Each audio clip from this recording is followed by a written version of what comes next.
Well, I figure this is a good teaching moment on how to remove the springs from a 1916 Victrola VI, a machine I did a recent video on. Actually, it should be the last video.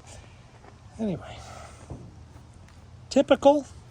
I'm sure that is original 1916.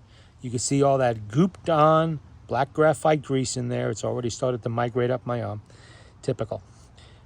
Wear gloves, heavy leather gloves. One thing, this is a really dirty job. For another, it's also a little dangerous if it gets away from you. You need to be able to grip that spring very well. Now what you want to do, take a screwdriver, have a firm grip here. Don't limp wrist things on when you're dealing with springs, especially. Let's go underneath like that. I'm trying to do this while at the same time watching the camera screen. It's a little hard, so bear with me here. That's a little bit there. I stuck my thumb under there to hold those coils up.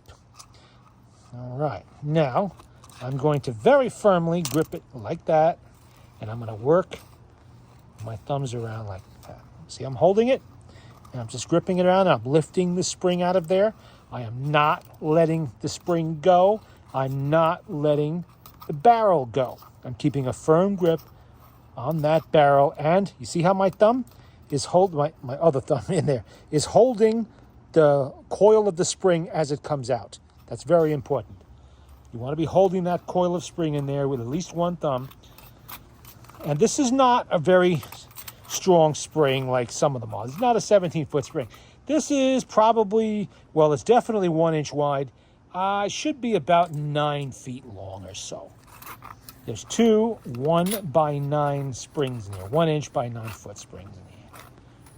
And this is the type that has a pear-shaped hole or keyhole on both ends. See, there's an arbor shaft in the middle, an arbor bushing there rather, on one of those holes. And the other one is going to be on the side of the barrel. I don't know if you can even see that. I'm going to see it stuck in there a little bit? Okay.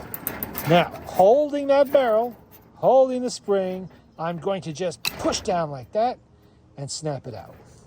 There you go. Let me just take a look at that. It doesn't look bad. I don't see any cracks. That can definitely be reused. Not a huge amount of life left in that, but then there wasn't to start with. These are not the strongest springs that Victor offered. Definitely not. If you wanted really strong springs, you spent, I don't know, 15 times as much money and you bought a big Victrola 16. See, in 1916, that would actually have a triple spring motor. That's 3 17-foot long springs by 1.25 inches wide. In 1916 for triple spring motor in your big Victrola 16 or your 18. There we go. See, I'm working it around. I'm keeping my thumb down in there on that loop there. Both thumbs are in there anyway, but just double protection. And I'm just working it out. I'm working it out of the barrel a little bit at a time. This is not a place to rush. You don't do this when you're in a hurry. You take your time. You do it slow and easy. You do not want a spring getting away from you. I suspect we're almost to the end. We're getting to the end there. You can see where that little pin is there. Now, just take that and push in. And that's it. And it pops out another little keyhole. Another word of caution. Before I took these out, I took pictures of the springs so I know the direction they are wound in there. You will forget. And you're going to want to go back to reference those pictures so you know the direction of travel inside the barrel. In this particular motor, it's the same direction for both springs. This was one single barrel and a later or so-called improved motors, they'd be moving in two different directions. But like this. See? And you can, I'm going to clean these first a little bit to get some of the built-in grease out of that arbor shaft, arbor bushing there. And then I will use a pick to just pop it loose. And it comes right out. It's not a big deal at all. This, of course, is the spring barrel with the gear on it. And this is the identical barrel you will find in the little single spring motor of the same vintage. You can see they don't exactly massively pop opening like that. If these things were brand new, they might be open about another 1.5 inches, you know, out coil another 1.5 inches, but they're not the most powerful springs. You can get more powerful springs if you wanted to.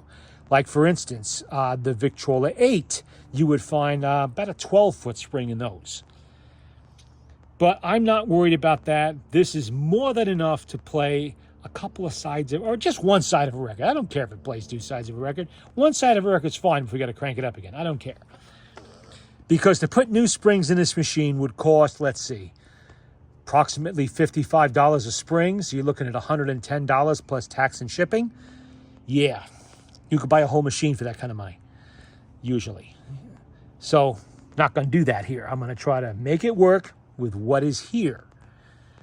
I only replace the springs if it is one of the more expensive models that I'm keeping for myself, or if I found a broken spring in here. Now, if there was a broken spring, I got no choice now. You have to replace these in pairs. Well, you don't have to, but you should. To keep the power even, you want to replace these in pairs. If you got one broken one, you're buying 2 springs. But since neither spring is broken, let me look at the end there. I don't see any sign of cracking yet. I'll know more once they get cleaned up. But since I don't see any kind of cracking or anything like that, they can be reused, and there's no need to buy new springs unless I go to play this and it just will not work at all. Like I said, they're not exactly powerhouse motors to begin with, but there are ways to make it a little more powerful if you really wanted to, but you don't need to. Nobody's that lazy that they can't crank the machine up at least once for each play of a record. That's not that big of an inconvenience. All right, there you go. That is how you remove the springs from the spring barrels of the 1916 Victrola VI.